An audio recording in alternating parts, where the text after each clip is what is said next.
लंकाधीश रावण की मांग अद्भुत प्रसंग, भाव विभोर करने वाला। दोस्तों, वाल्मीकि रामायण और तुलसीकृत रामायण में इस कथा का वर्णन नहीं है, पर तमिल भाषा में लिखी महर्षि कंबन की रामावतारम में यह कथा है। रावण केवल शिवभक्त, विद्वान एवं वीर ही नहीं, अतिमानवादी भी था। उसे भविष्य का पता था। वह जानता था कि श्री राम से जीत पाना उसके लिए असंभव है। जब श्री राम ने खरदूषण का सहज ही वध कर दिया, तब तुलसीकृत मानस में भी रावण के मन भाव लिखे हैं। खरदूषण मोह सम बलवंता, तिन्ही को मरही बिनु भगवंता। रावण के पास जामवंत जी को आचार्यत्व का निमंत्रण देने के लिए लंका भेजा गया। जामवंत जी दीर्घाकार थे। वे आकार में कुंभकर्ण से तनिक ही छोटे थे। लंका में प्रहरी भी हाथ जोड़कर मार्ग दिखा रहे थे। इस प्रकार जामवंत को किसी से कुछ पूछना नहीं पड़ा। स्वयं रावण को उन्हें राजद्वार पर अभिवादन का उपक्रम करते देख जामवंत ने मुस्कुराते हुए कहा कि मैं अभिनंदन का पात्र नहीं हूँ। मैं वनवासी राम का दूत बनकर आया हूँ। उन्होंने तुम्हें सादर प्रणाम कहा है। रावण ने सविनय कहा, आप हमारे पितामह के भाई हैं। इस नाते आप हमारे पूज्य हैं।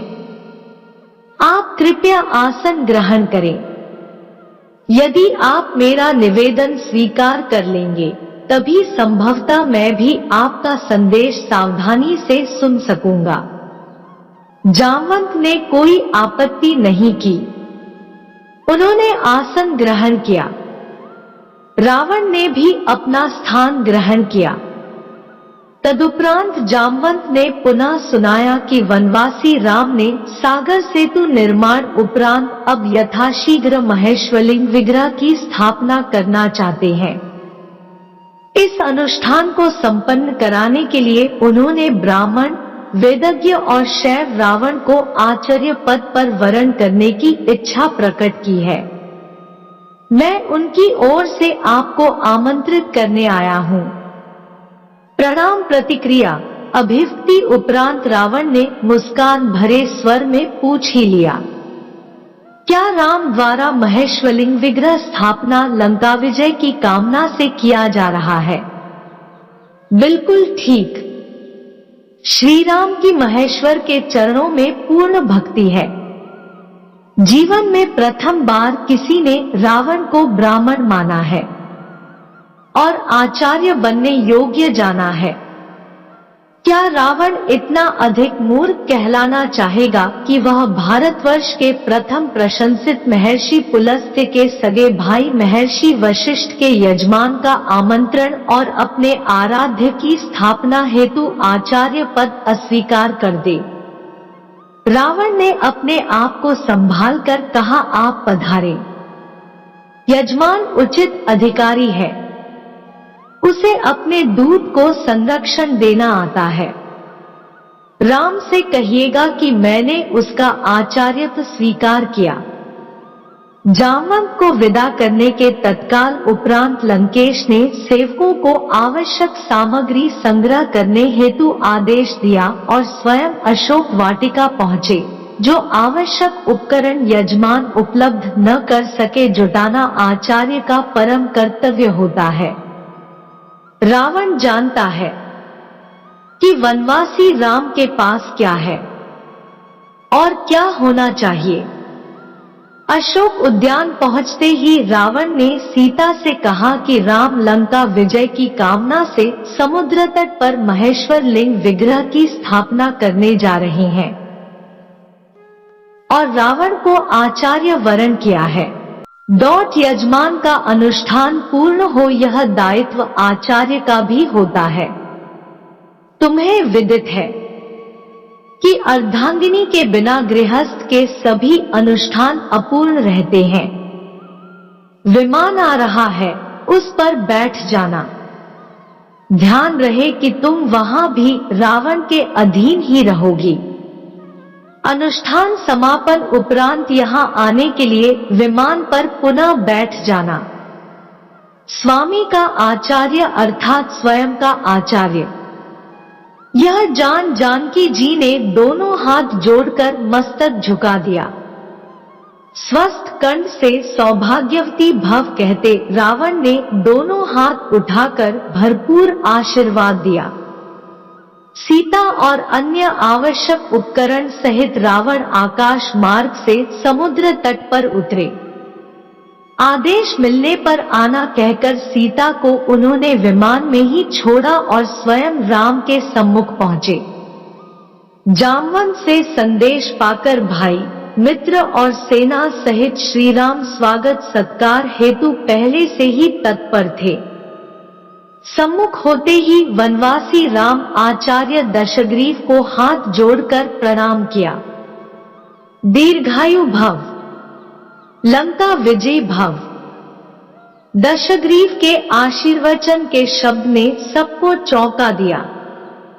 सुग्रीव ही नहीं, विभीषण की भी उन्होंने उपेक्षा कर दी, जैसे वे वहां हो ही नहीं।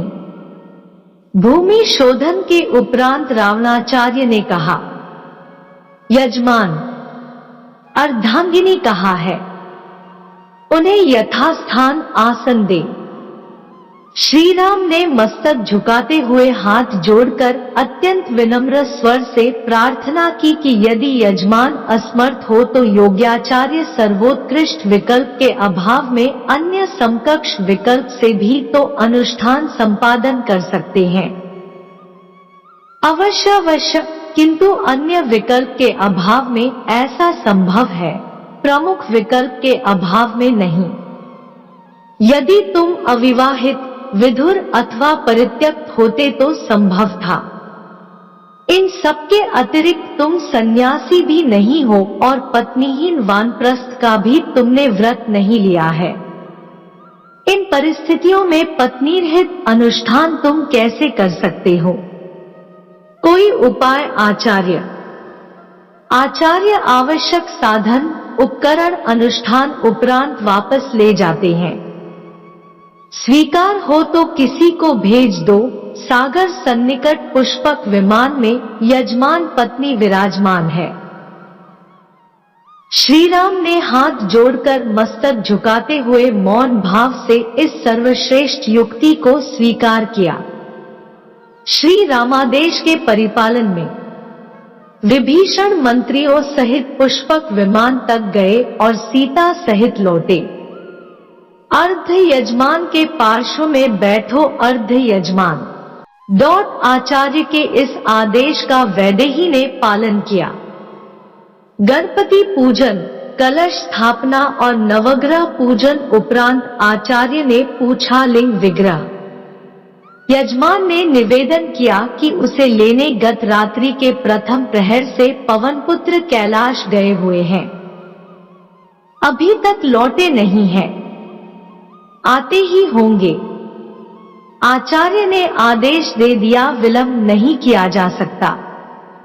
उत्तम मुहूर्त उपस्थित है, इसलिए अविलंब यजमान पत्नी बालू का लिंग विग्रह स्वयं बना ले। जनक नंदिनी ने स्वयं के करकमलों से समुद्र तट की आर्द्र रेणुकाओं से आचार्य के निर्देशानुसार यथेष्ट लिंग विग्रह निर्मित किया। यजमान द्वारा रेणुकाओं का आधार पीठ बनाया गया। श्री सीताराम ने वही महेश्वर लिंग विग्रह स्थापित किया। आचार्य ने परिपूर्ण विधि विधान के साथ अनुष्ठान संपन्न कराया। अब आती है बारी आचार्य की दक्षिणा की। श्री राम ने पूछा, आपकी दक्षिणा? पुनः एक बार सभी को चौंकाया। आचार्य के शब्दों ने, घबराओ नहीं यजमान, स्वर्णपुरी के स्वामी की दक्षिणा संपत्ति नहीं हो सकती। आचार्य जानते हैं कि उनका यजमान वर्तमान में वनवासी है। लेकिन फिर भी राम अपने आचार्य की जो भी मांग हो उसे पूर्ण करने की प्रतिज्ञा करता है। आचार्य जब मृत्यु शैया ग्रहण करे तब यजमान सम्मुख उपस्थित रहे। आचार्य ने अपनी दक्षिणा मांगी। ऐसा ही होगा आचार्य। यजमान ने वचन दिया और समय आने पर निभाया भी। रघुकुल रीति सदा चली आई। प्राण जाई पर वचन न जाई। यह दृश्य वार्ता देख सुनकर उपस्थित समस्त जन समुदाय के नयनाभिराम प्रेमाश्रुजल से भर गए। सभी ने एक साथ एक स्वर से सच्ची श्रद्धा के साथ इस अद्भुत आचार्य को प्रणाम किया।